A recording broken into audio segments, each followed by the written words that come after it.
బంగాళ పెంకులు స్కూల్కి కోతులు బాగా తిరిగి మొక్కలు పెట్టారు.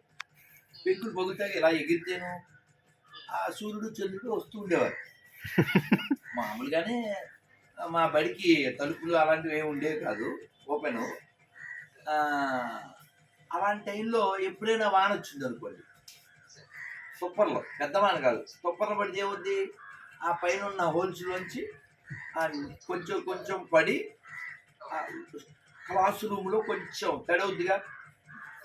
మరి మేము దాన్ని వినియోగించేసుకునేవాళ్ళం.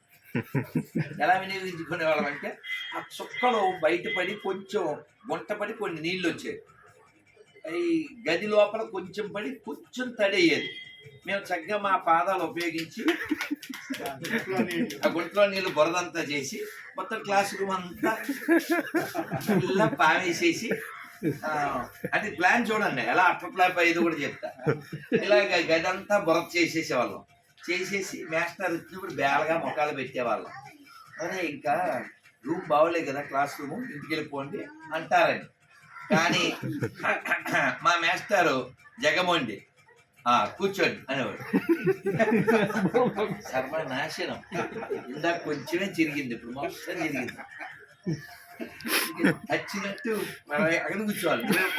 అదే చెరపక్కన చెడేవు కదా, పూలు ఎగ్గొట్టేస్తానికి అలా ప్లాన్ చేస్తే అక్కడ కూర్చోవాలి.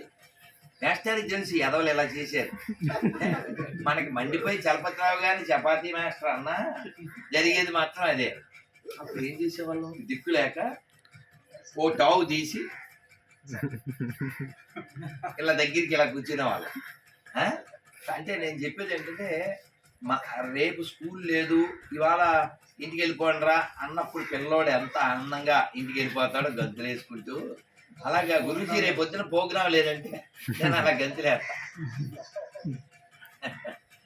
సరే, ఎన్నింటికి ఈ టైం